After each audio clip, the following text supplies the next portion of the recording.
बस आज का दिन अच्छा चला जाए भगवान। अचानक तेज ब्रेक की आवाज गूंजी।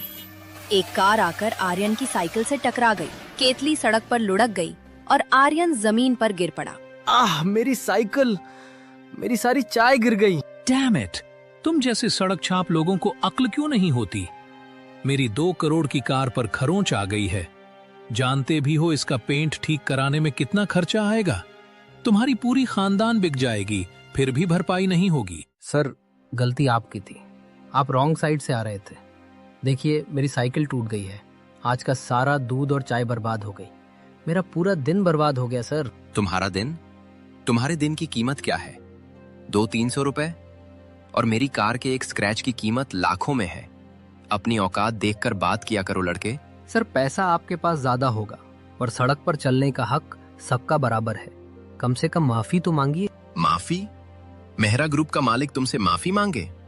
औकात कपड़ों और गाड़ी से पता चलता है। मेरे कैफे में लोग 700 की कॉफी पीते हैं। तुम्हारी 10 रुपए की चाय की कोई कीमत नहीं। सर, चाय का स्वाद गरीबी या अमीरी नहीं देखता, और रही बात औकात की, तो वो वक्त तय करता है। ये लो, अपनी इस टूटी हुई साइकिल और अपनी इस फालतू की ईगो को ठीक करवा लेना।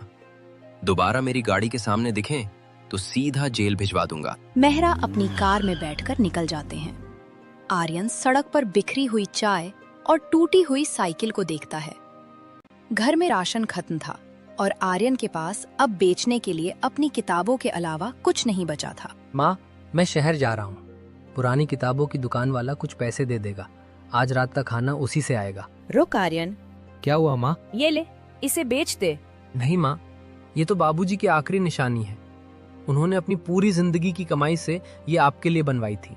मैं इसे कभी नहीं बेचूंगा। बेटा, गहने शरीर की शोभा बढ़ाते हैं, पर घर की असली खुशी बच्चे होते हैं। अगर तू हार गया तो ये चूड़ी पहनकर भी मैं खुश नहीं रहूंगी। इसे अपनी ढाल बना, हार मत मान। माँ, मैं वादा करता हूँ, इस एक चूड़ी के बदले मैं आपको सोने का महल बना कर दूंगा। ये 1 तारीख को पैसे दूंगा। तारीख का इंतजार वो करते हैं जिनके पास उम्मीद होती है। मुझे खबर मिली है कि तू अपना घर छोड़कर यहाँ छिप रहा है। मुझे अभी के अभी 2 लाख रुपए चाहिए, वरना ये जो तूने बस साफ की है ना, इसे अभी आग लगवा दूंगा। हाक मत लगाना इसे, ये मेरी आखिरी उम्मीद है। उम्मीद? उम्मीद को मैं जेब में रखता हूँ। ओए, मारो इसे और ये सारा कचरा तोड़ डालो। इसे इसकी औकात याद दिलाओ। गुंडे आर्यन को धक्का देते हैं और गुंडे बस के शीशे तोड़ने लगते हैं। नहीं, रुको खन्ना जी, रुकिए। अब आया ऊंट पहाड़ के नीचे। बोल, पैसे कहाँ हैं? मेरे पास पैसे नहीं है, पर मेरे पास एक वादा है। अगर मैं फेल हुआ तो आप मेरा घर और ये बस दोनों ले लेना, पर मुझे 1 महीना दीजिए, सिर्फ 1 महीना। 1 महीना? चल ठीक है, पर याद रख, 1 महीने बाद अगर पैसे नहीं मिले तो मैं तेरी माँ को सड़क पर खड़ा कर दूंगा, और ये बस, इसे मैं खुद अपने हाथों से जलाऊंगा। खन्ना धमकी देकर चला गया। आर्यन टूटा हुआ अपनी बस के बीच बैठा था। हर तरफ शीशे के टुकड़े थे। उसकी मेहनत फिर से बर्बाद हो रही थी। खेल अभी खत्म नहीं हुआ है। अभी तो मैंने चाय बनाना शुरू भी नहीं किया है। बेटा, अब भी मान जा। देख, ये दुनिया तुझे जीने नहीं देगी। तू पढ़ा लिखा लड़का है, कहीं छोटी मोटी नौकरी कर ले। क्यों अपनी और अपनी माँ की जान जोखिम में डाल रहा है? काका, जब सब कुछ खोने के लिए कुछ बचा ही ना हो तो खोने का डर कैसा? उन्होंने मेरी बस के शीशे तोड़े हैं, मेरी हिम्मत नहीं। पर पैसे कहाँ से लाएगा? बस को सजाने के लिए उधार दे दीजिए। अगले 15 दिन आर्यन के लिए किसी तपस्या से कम नहीं थे। वो दिन में कबाड़ खाने में काम करता और रात भर अपनी रॉयल केटल को नया रूप देता। माँ, देख रही हो? ये ऊपर वाला हिस्सा अब एक खुला बगीचा जैसा दिखेगा। यहाँ मैंने पुरानी लकड़ी की पेटियों से बैठने की सीटें बनाई हैं। बेटा, तूने इसे सच में किसी महल जैसा बना दिया है। पर आर्यन, तूने 7 दिनों से ढंग से खाना नहीं खाया है। तेरा शरीर सूखकर कांटा हो गया है। माँ, जब पेट में कुछ बड़ा करने की भूख हो ना, तो रोटी की भूख मर जाती है। बस एक बार ये बस सड़क पर उतर जाए, फिर देखना। ओहो, तो ये है वो अजूबा, कबाल की बस में चाय। आर्यन बेटा, लोग चाय पीने आते हैं, म्यूजियम देखने नहीं। और वैसे भी उस सड़क पर मेहरा साहब का कैफे है। उनके सामने तेरी ये खटारा बस कौन देखेगा? वर्मा अंकल, लोग यहाँ सिर्फ चाय पीने नहीं आते, अच्छा महसूस करने आते हैं। मेहरा साहब के पास पैसा है, पर मेरे पास दिल से बनी चाय है। दिल? बेटा, दिल से पेट नहीं भरता। जिस दिन खन्ना घर की नीलामी करेगा उस दिन ये रूह सड़क पर आ जाएगी।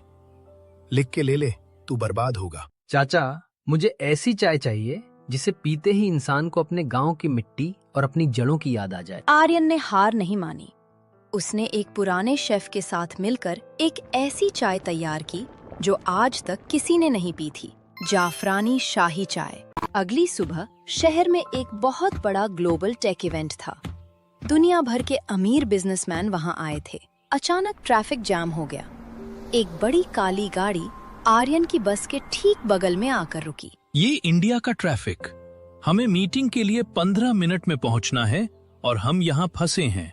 सर, रास्ता पूरी तरह बंद है। कम से कम आधा घंटा लगेगा। द रॉयल केटल, ये क्या है? एक बस के ऊपर गार्डन। ड्राइवर, ये क्या चीज है? सर, ये कोई नया चाय वाला है। बहुत चर्चा है इसकी बस की। मुझे भूख लगी है और मैं इस गर्मी से परेशान हूँ। चलो देखते हैं ये रॉयल चाय कैसी है। नमस्ते sir, welcome to the Royal Kettle. मैं आपकी क्या मदद कर सकता हूँ? क्या तुम्हारे पास कुछ रिफ्रेशिंग है? मुझे बहुत थकान महसूस हो रही है। सर, मैं आपको अपनी सिग्नेचर जाफरानी शाही चाय सजेस्ट करूंगा। ये आपको ताजगी भी देगी और सुकून भी। ठीक है, एक कप लाओ। आर्यन के हाथ कांप रहे थे। उसे पता था कि ये आदमी कोई मामूली इंसान नहीं है। अगर इसे चाय पसंद आई तो किस्मत बदल सकती है। ये लीजिए सर, इसे धीरे धीरे पीजिएगा। ओह माय गॉड, ये क्या है? फोन करो, कहो यहाँ एक बिना परमिशन की बस खड़ी है जो ट्रैफिक जैम कर रही है। जी सर, अभी करती हूँ। ओए, ये बस यहाँ से हटा। तुझे परमिशन किसने दी यहाँ दुकान लगाने की? सर, ये प्राइवेट पार्किंग स्पेस है। मैंने इसके मालिक को किराया दिया है। मेरे पास सारे कागजात हैं। कागज तो ठीक है, पर यहाँ बहुत भीड़ हो रही है। देख, अगर किसी रईस आदमी ने शिकायत की तो मुझे बस उठवानी पड़ेगी। सर, मैं बस चाय बेच रहा हूँ, नशा नहीं। एक बार मेरी चाय पीकर देखिए, शायद आपकी शिकायत का मूड बदल जाए। मुझे रिश्वत दे रहा है। चल हटा इसे। सर, रिश्वत नहीं है, बस एक कप चाय है, पीकर देख लीजिए। ऑफिसर ने थोड़ा झिझकते हुए एक घूंट चाय पिया। केसर की हल्की खुशबू उठी। पहला स्वाद आते ही उसके चेहरे का भाव बदल गया। ये स्वाद कहाँ से लाया लड़के? मैंने अपनी पूरी लाइफ में ऐसी चाय नहीं पी। ठीक है, आज के लिए छोड़ रहा हूँ।